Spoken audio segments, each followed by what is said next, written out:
pessoal? Então vamos lá, vamos dar início a mais uma live, a mais um assunto, a mais um tema, a mais uma reflexão. Afinal de contas, a nossa proposta aqui, nas nossas lives é sempre trazer uma informação que possa agregar valor à sua vida, possa fomentar mais consciência no seu viver, para que o seu viver se torne mais leve, mais feliz, mais prazeroso. Afinal de contas, o sentido da vida é viver com alegria e leveza. Se você não vive com leveza, se você não vive com alegria, qual será o sentido da vida, não é? E antes de começar, vamos então ler a nossa mensagem de hoje das cartas máximas. Já virou uma espécie de rito de início das nossas lives.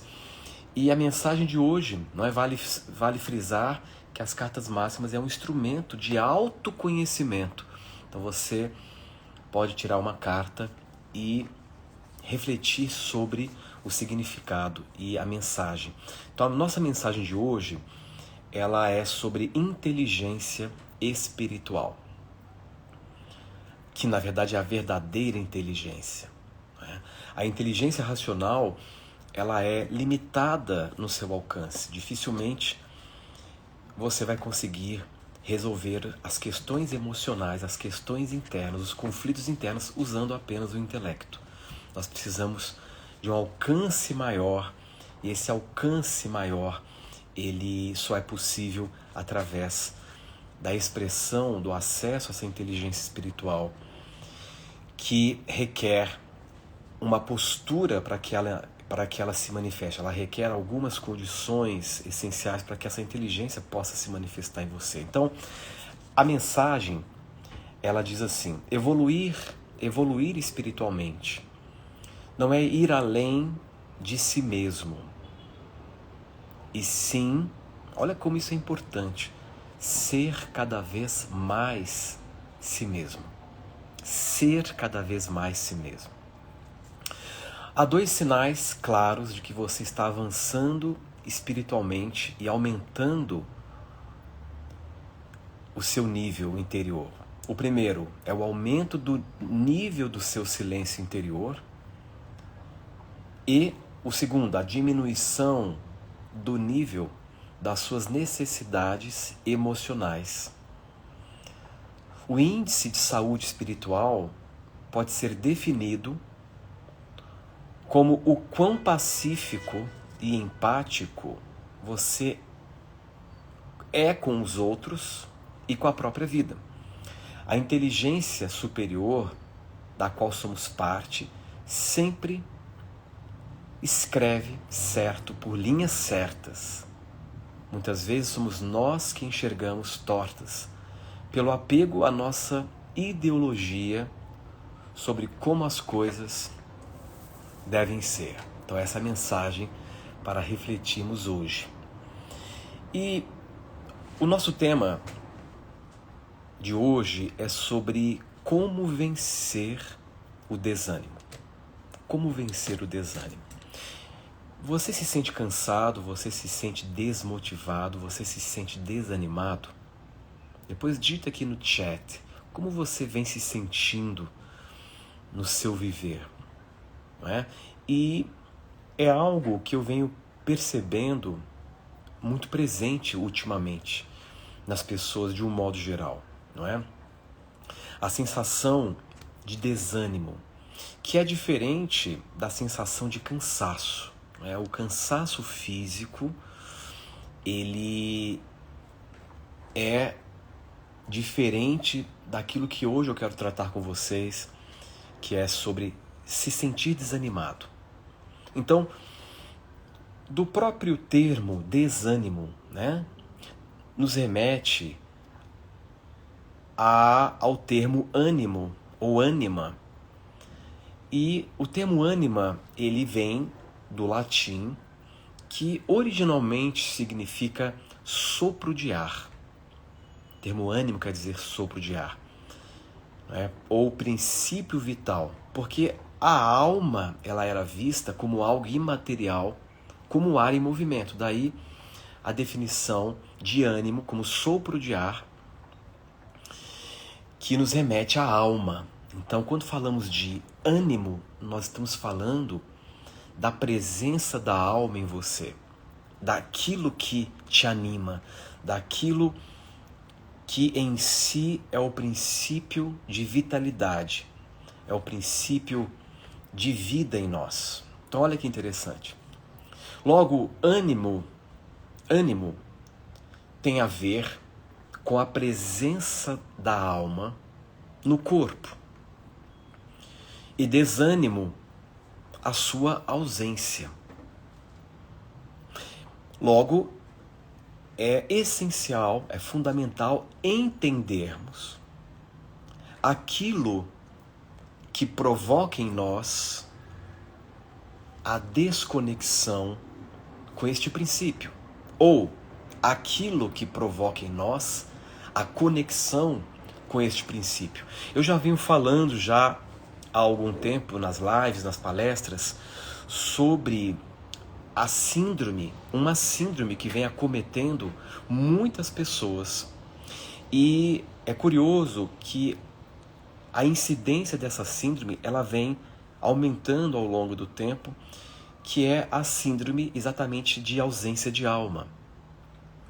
A síndrome de ausência de alma, ou seja, pessoas que estão vivendo desalmadas. Então uma coisa é você experimentar, e eu vou explicar aqui quais são os sintomas que você tem quando a sua alma recua e se afasta do teu corpo, e quando ela está em sincronismo com o teu corpo, não é? Quais são esses sintomas? Mas o fato é que um número cada vez maior de pessoas está vivendo essa síndrome de ausência de alma, ou seja, o número de desalmados no planeta está aumentando celeremente. Eu suspeito que essa síndrome não é que faz com que as pessoas se tornem vagantes, pessoas que estão vagando, gravitando pela sua própria linha do tempo, está aumentando muito, talvez pelo excesso de informação, pela velocidade de informação que nós estamos vivenciando, pelo nível de estimulação. Hoje nós vivemos num mundo em que o nível de estimulação que nós estamos sofrendo do meio externo, ele é muito maior do que daquele nível de estimulação que as pessoas tinham há 50, há 70, há 100 anos atrás. O que nos coloca numa condição de maior distração e com uma tendência muito maior de nos conectar muito com o mundo externo e, ao mesmo tempo, aumentar a desconexão conosco. Então hoje nós estamos muito mais conectados com o mundo exterior e menos conectados conosco. E quando isso acontece, quando você está muito envolvido com os estímulos do mundo, você então corre um risco de se perder de si mesmo, Então, o nosso corpo, ele é uma estrutura muito complexa. A nossa constituição, ela é muito complexa, porque nós temos também aspectos que compõem esta dimensão profunda que você define como sendo eu, né? Na minha opinião, esse conceito de eu, ele em si é profundamente limitador. Ele é profundamente limitador porque, como eu já expliquei várias vezes, aquilo que você define como sendo você, ou logo eu, nada mais é do que uma ideia que está sendo sustentada por um grupo de memórias que compõem uma história. Então, quando você fala eu, você está, na verdade, evocando uma história daquilo que você pensa ser. Mas será que você é a história que você conta na sua mente e que garante a sua identidade? Talvez este eu seja o aspecto mais periférico, mais móvel, mutável e impermanente. Mas nós temos uma constituição que extrapola este conceito de eu e que se aproxima de uma dimensão invisível e espiritual. Então, o que nós estamos lidando aqui e que os nossos sentidos estão profundamente envolvidos é apenas o aspecto físico, corpo e a ideia de quem você pensa ser.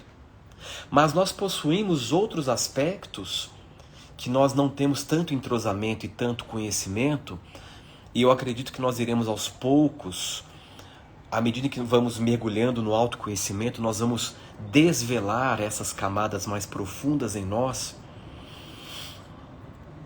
que nos garantirão uma maior compreensão da nossa própria manifestação. Dentre esses aspectos que fazem parte da nossa constituição enquanto ser, quando eu falo de ser, eu não estou falando do eu.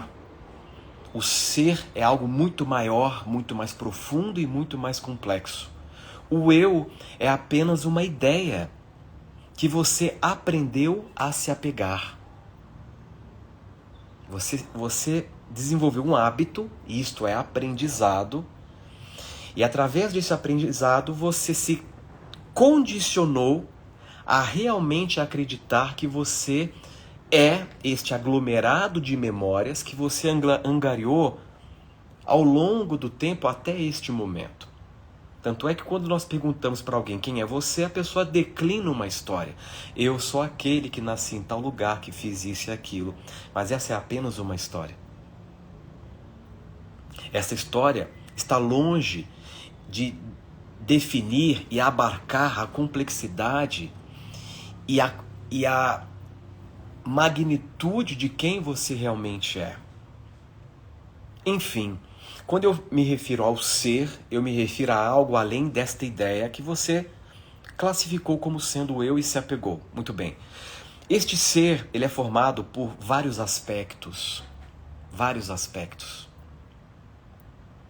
E um desses aspectos, veja bem, um desses aspectos é aquilo que nós convencionamos por uma mera questão didática, mas a terminologia aqui, ela não importa muito. O que importa é entendermos um pouco da dinâmica. E um desses aspectos que compõe o teu ser é o que nós chamamos de alma. A alma, sendo um dos aspectos da nossa Constituição, e um aspecto importantíssimo, seria uma instância espiritualmente sensorial. A alma é a dimensão em nós que nos permite sentir. Então ela seria uma espécie de bateria de sensos. Então vocês vão ver onde eu quero chegar. Então nós teríamos o senso de ética, o senso de estética, o senso de humanidade, o sentido na vida. Esses sensos, eles tendem a ficar mais ativos em nós à medida em que criamos as condições para que a alma possa se expressar através de nós, para que esse aspecto consiga uma livre expressão. Então, no momento em que ele se expressa, ele se torna mais ativo em nós, a nossa capacidade de sentir também aumenta. O senso de empatia, por exemplo, você se considera uma pessoa empática quando você olha para o outro Você sente uma inclinação, uma inclinação carinhosa, uma inclinação de querer se conectar com aquela pessoa, com aquela pessoa, mesmo que você não a conheça? Como anda o teu senso de empatia? Então, o senso de estética, o senso de humanidade, o senso de o bom senso, o sentido na vida, são sensos anímicos. No entanto, quando por alguma razão você quebra essa conexão, ou você enfraquece essa conexão com a sua alma, você então experimenta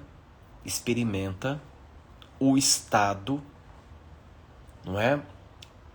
De estar sem alma no corpo. Então, de repente, tudo perdeu o sentido, parece que a vida ficou preta e branca, você não consegue mais sentir, o seu senso de humanidade enfraquece, o seu bom senso enfraquece. E aí você então se sente completamente perdido. Porque o se sentir perdido na vida é apenas o reflexo de que você está desencontrado de si. Em outras palavras, você foi levado, conscientemente ou não, a retirar as condições para que a sua alma se expresse. E aí surge um grande desânimo. Você agora está desanimado. Você não sente mais energia para viver, você não se sente empolgado em explorar a vida, em seguir adiante, em ir para a vida, em experimentar. Não é? Se nós analisarmos uma criança, ela é o modelo perfeito de alguém que está com a sua alma completamente presente no corpo. Por quê? Porque uma criança até uma certa idade, até os 6 anos, por não ter uma mente completamente formada, a criança ela ainda não possui um agrupamento de ideias que a leva a um processo de autocensura. Não é? Ou seja, a censura do mundo ainda não penetrou no universo íntimo de uma criança e se tornou autocensura. Então, como ela se sente muito livre internamente, ela não sufoca a alma. Ela ainda não aprendeu, ela não desenvolveu certos hábitos comportamentais que atuam em detrimento à sua saúde psíquica. Ela não está ainda preocupada em obter a aprovação, por exemplo, das pessoas. Ela não existe nela o hábito de que ela precisa competir com o outro e ser mais do que o outro. Ela vê o outro apenas como uma pessoa lá fora. Ela não encara o mundo ainda como ameaça. Ela não encara ainda o outro como ameaça. Então, por ela estar com a sua alma livre, ela tem o existir, o se reconhecer viva. O se reconhecer viva é o suficiente para ela viver uma vida com um sentido maravilhoso. Mas a partir do momento que ela absorve a censura do mundo e converte em autocensura, ela começa então um processo de castração,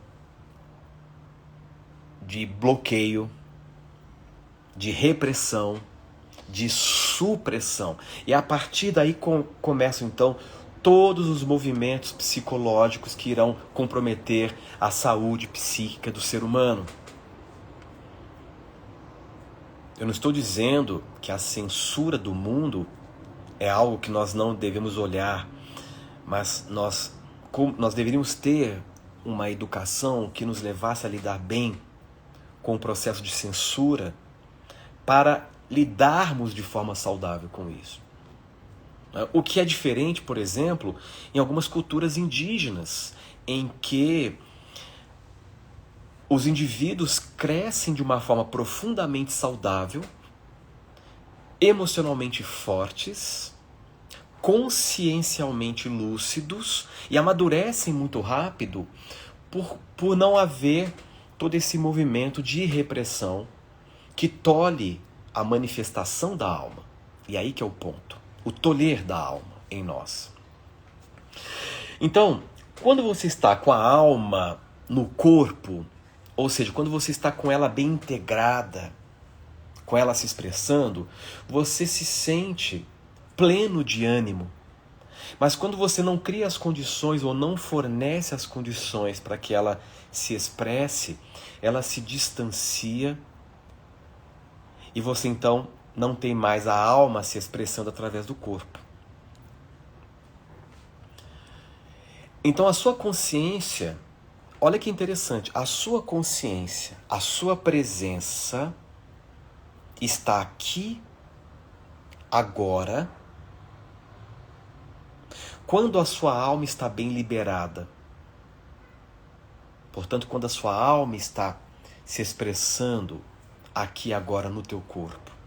Porque ela vai ampliar a sua capacidade de sentir e o sentido se apresenta. Muitas vezes esse sentido na vida que as pessoas tanto buscam, acreditando que o sentido da vida está em alguma coisa que precisa ser feita, ou acreditando que o sentido da vida vem com fazer algo, é na verdade o resultado da presença da sua alma em você. E esse sentido a priori não é um sentido racional ou lógico.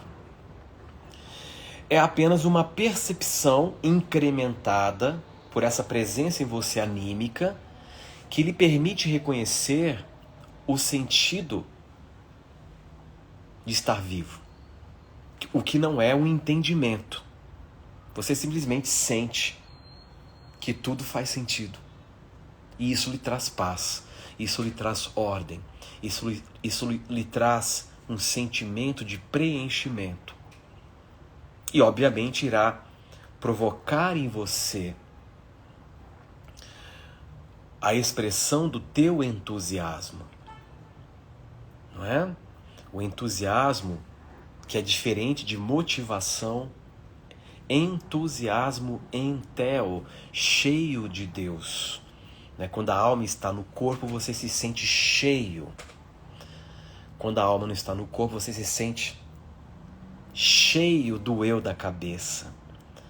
Uma coisa é você estar na condição de ensimesmado. Outra coisa é você estar na condição de entusiasmado. Ensimesmado. Sufocado pelo eu da cabeça. Quando você se perde no eu da cabeça e passa então a se debater a partir das ilusões e dos dramas que estão acontecendo aqui. Então esse é o estado ensimesmado. Outra coisa é o estado entusiasmado. Eu estou cheio de vida, eu estou cheio de Deus. Eu estou esvaziado de mim, eu estou esvaziado do euzinho, deste pequeno eu rabugento na sua cabeça. Você se esvaziou, ele agora não consegue mais abarcar a tua expressão, você se esvaziou dele e você então experimenta um transbordar do divino. E esta é uma relação inversamente proporcional. Quanto mais cheio do pequenino eu rabugento da sua cabeça, mais vazio você se sente desta presença superior. Quanto mais você se esvazia de si mesmo, mais você se sente pleno de vida. É uma relação direta inversamente proporcional. Por isso que naqueles momentos que você está se sentindo perdido, angustiado, oprimido, sem perceber, como se a vida se tornasse algo insolúvel, nesses momentos que você se sente desta forma, saiba que você está se sentindo assim porque você está usando uma lente de aumento que amplia esta ideia de quem você pensa ser. Então esta ideia de quem você pensa ser, que é uma ideia limitadíssima, te toma por inteiro a partir desta lente de percepção que amplifica. No entanto, quando você consegue olhar com um olhar mais lúcido, sem se perder nessas lentes, você é capaz de constatar que há uma presença em você e que essa ideia de quem você pensa ser, ela é apenas uma ideia na sua cabeça, que um dia você irá se libertar, que um dia você irá se libertar definitivamente. Ou seja, quando a alma não está bem aqui, você está vagando pelo mundo. Você se torna um vagante. Você apenas gravita no seu dia a dia sem rumo. Sem rumo. Desânimo é o que surge em você a partir da persistência. Olha o que eu vou colocar agora. O desânimo. Agora vamos entender o que provoca essa ruptura. A quebra de sincronismo entre você e a tua alma. O que provoca essa ruptura que faça com que você experimente um desânimo? Então o desânimo é o que surge em você a partir da persistência, da teimosia em se opor àquilo que é a sua verdade. A sua verdade é o como você se sente. É o como você sente a si próprio e o como você sente o mundo. Então há certos movimentos e atitudes que o fazem se opor à sua alma para estar a favor da realidade exterior.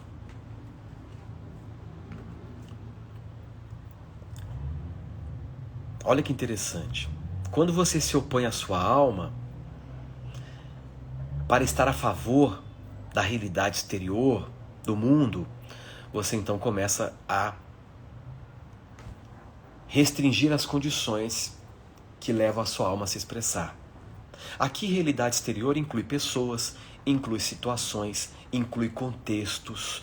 Existe um outro fator mais delicado, que eu não vou entrar aqui no mérito, que é mais profundo, que envolve a carga, a sua carga que você recebe geracional ou transgeracional. Isso também vai determinar muito do quanto a tua alma consegue se expressar aqui ou não.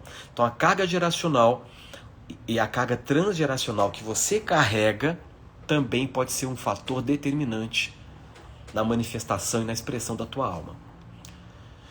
Se você está com um processo geracional que exerce uma pressão em você, que atrai você para o mundo dos mortos, e se a sua alma é atraída para esta dimensão, você não vai conseguir ter ânimo aqui. E aí entra toda a movimentação sistêmica, né, que hoje as constelações trabalham e etc. Então eu não vou entrar em detalhes em relação à questão de carga geracional ou transgeracional aqui, porque isso demanda muito tempo para explicar e eu preciso estabelecer certos pressupostos para que você entenda o que vem a ser isso em detalhes. Então veja, o território que eu quero hoje colocar para facilitar a recuperação do teu ânimo, o resgate da tua alma. Então eu vou colocar coisas muito pontuais que vão ajudar. Aqui o território, veja, o território de conveniências emocional em você é um lugar que geralmente nós não queremos olhar. E muitas vezes ali acontece a ruptura com a sua alma. Geralmente nós tendemos a nos abdicar da alma por conta de determinados ganhos secundários. A pessoa está numa situação que está sufocando a alma dela, que está agredindo a alma dela, e a alma está se afastando porque a alma precisa de um ambiente leve, com menos conflito, para que ela possa se expressar. E digamos que a pessoa ela está vivendo uma situação que está machucando, que está agredindo, que faz com que ela passe por cima dela, que faz com que ela se negue, se menospreze, se subestime, porque ela não quer perder os ganhos secundários emocionais que são ofertados nesse território de conveniência. E esse é um dos pontos bem delicados. Então há certas atitudes que retiram a condição para a expressão da alma em nossas vidas, o que vai mais cedo ou mais tarde te levar a um declínio emocional e a uma perda de ânimo. Então, por exemplo, há atitudes que nos levam ao menosprezo, à subestimação, ao processo de autoabandono, à negação daquilo que você está sentindo, a ir contra ao que estamos sentindo, a tentativa de caber em espaços mentais de outrem e ideologias que nunca lhe caberão. Não é? Imagine que você está preso, está forçando você, por exemplo, a caber a um espaço ideológico que os seus pais construíram ao seu respeito daquilo que você deveria ser. E esse espaço, por ser um espaço elaborado por uma outra pessoa, é óbvio que ele nunca vai te caber. Mas se você não tiver força interior o suficiente para sobrepujar essa imposição emocional feita pelos seus próprios pais, aí você então, para tentar numa postura vaidosa, você então entra nessa relação neurótica e dramática de corresponder às expectativas dos seus pais a todo custo, e começa a se sufocar naquele espaço mental que eles construíram que não lhe cabe, e você vai tentando se adequar àquela ideologia que não tem nada a ver com aquilo que a tua alma precisa. E aí então você vai entrar num processo autodestrutivo, emocionalmente falando, que vai comprometer o teu ânimo, que vai comprometer o seu entusiasmo, que vai te levar a experimentar uma sensação de estar sufocado. Quantas pessoas, quando me buscam para eu orientar em consultório, que estão passando por isso? Estão passando por isso, se sentem completamente deslocadas na vida. Por quê? Porque assumiram como meta corresponder a todo custo, não só às ideologias que os pais fizeram, mas como de um mundo inteiro. Então essa é a fórmula para se viver uma vida completamente sem sentido. Esta é a fórmula para viver uma vida angustiante. Mas felizmente nós podemos a qualquer instante mudar o olhar, mudar o posicionamento para experimentar uma vida que nos preencha, uma vida que nos traga leveza, que nos traga graça, que nos traga alegria. Muitas vezes, experiências de grande impacto emocional podem manter a alma paralisada em algum momento do tempo. Isso também acontece. Um outro ponto que é muito importante é o excesso. É o excesso de ruído emocional que nós geramos por criar e manter conflitos internos. Então veja bem. Quando você cria muitos conflitos internos, o que aumenta o seu ruído interior, isso também produz uma desconexão com a alma. Porque, como eu disse, a alma ela precisa de um espaço interior sem tantos conflitos, para que ela se expresse intensamente. A alma, ela necessita uma ambientação interna muito mais leve. E se eu estou gerando conflito, essa carga de conflito me torna internamente pesado. E o conflito, ele começa a ser gerado, e muitas vezes são conflitos completamente desnecessários, contraproducentes. Geralmente eles são gerados com o hábito, e mais uma vez aqui, quando eu falo de hábito, eu falo de aprendizado, com o hábito de se opor à vida, com o hábito de se opor às pessoas.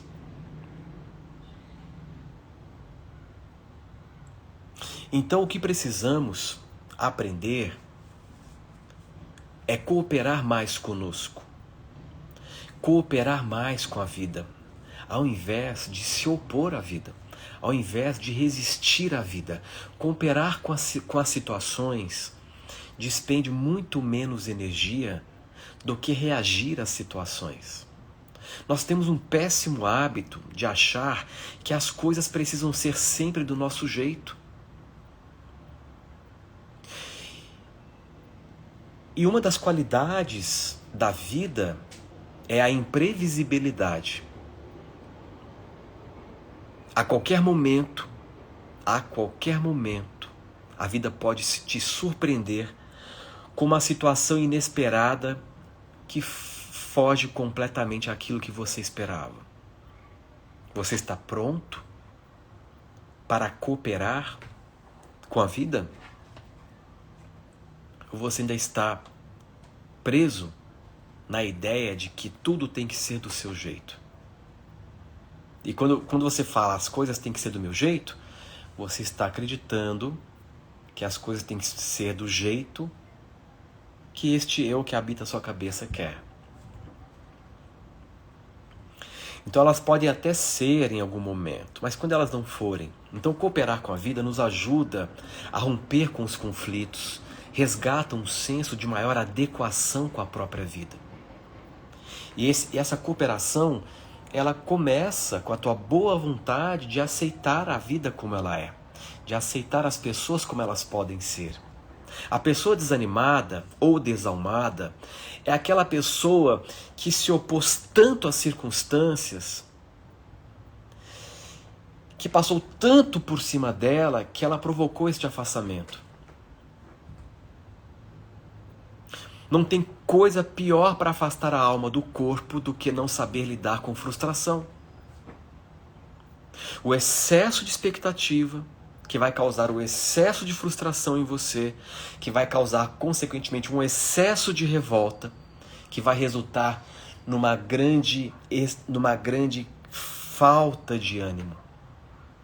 Porque isso fará com que a alma não encontre condições de expressão. Olha o que eu estou dizendo. E essa é uma das grandes deficiências do ser humano.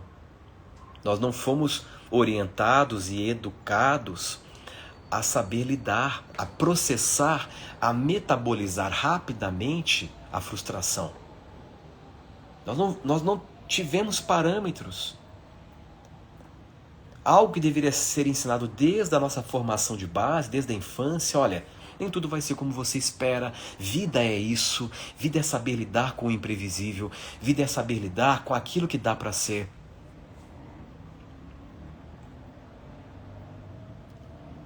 Vida é saber se render ao que é para conseguirmos seguir adiante.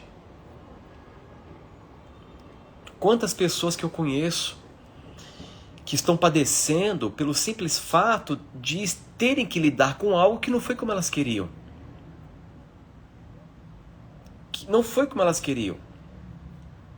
Eu estava vendo uma matéria de um psicólogo e ele estava explicando isso.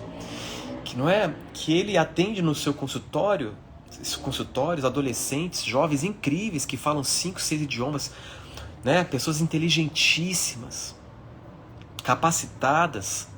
A namorada fala em terminal, o jovem pensa em suicídio, ou seja, completamente inapto em lidar com uma frustração. Ele não foi orientado a acolher o não do mundo.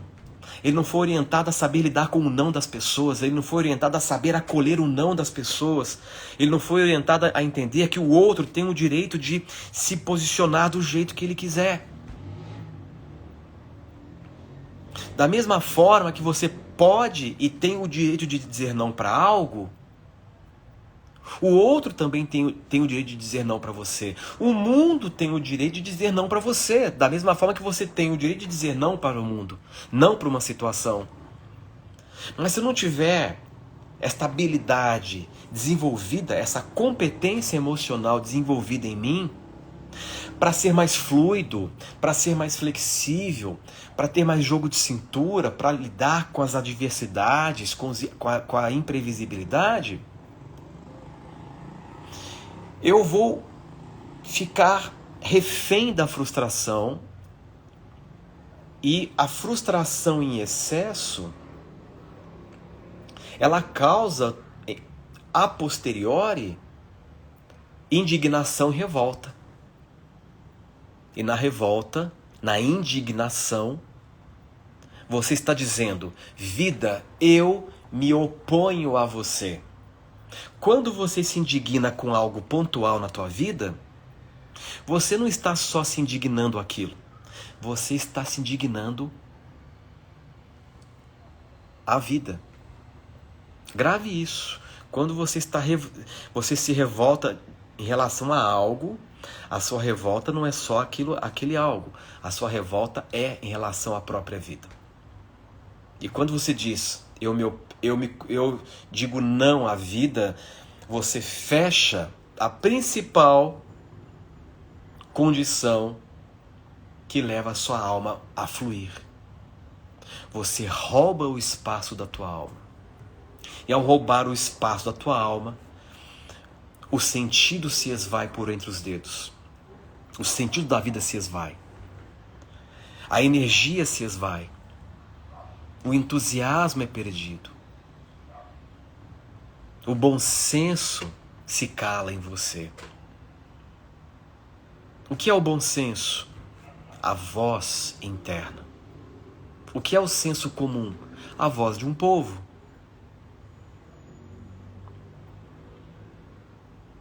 Então o segredo para que você restaure o teu ânimo, primeiro passo, esse é o primeiro passo, que já é um grande passo, e que vai, mais uma vez, exigir de você uma grande boa vontade, uma grande dose de humildade. É você se permitir se posicionar a partir de um grande sim para a tua vida.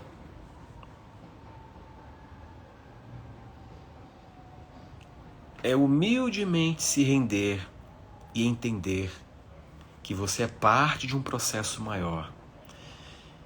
Que se você quiser que a sua vida se desenvolva, se você quiser que o seu ânimo retorne, se você quiser que a sua alma volte e fique presente aqui no teu corpo, você terá que humildemente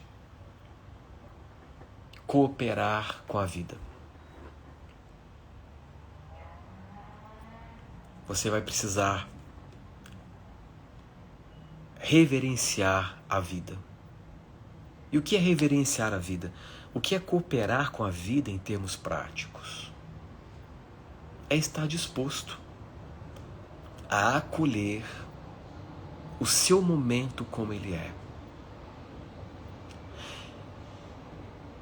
É estar disposto a acolher o como foi. E, sobretudo, reafirmar internamente o seu comprometimento com a tua verdade.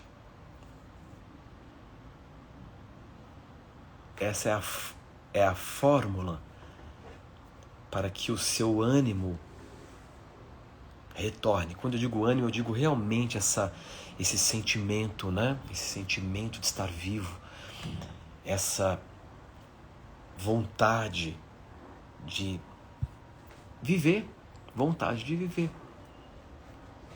É um processo de desconstrução.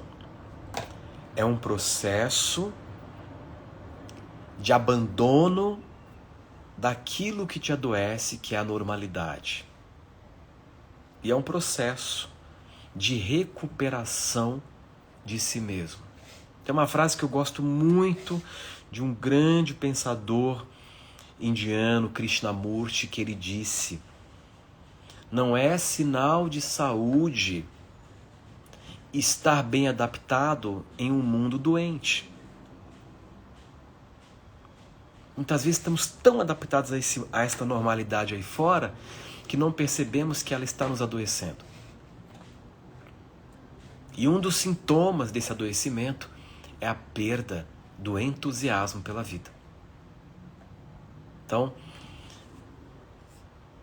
pensemos com muito carinho sobre esses pontos que eu trouxe nessa reflexão, né? O meu papel aqui é exatamente isso, trazer informação para que você reflita, desafiar um pouco a tua zona de conforto, para que você encontre em você essa força emocional para ir para um próximo nível. Um nível em que ali você desfruta de uma vida plena de sentido, de uma vida plena de alegria, de uma vida plena de entusiasmo. Então, era essa a mensagem que eu trouxe para compartilhar com vocês. Estamos então chegando aqui no finalzinho da nossa live de hoje. Espero que vocês tenham apreciado. Um ótimo finalzinho de dia para todos vocês. E vejo vocês em breve num próximo encontro. Um forte abraço e até breve.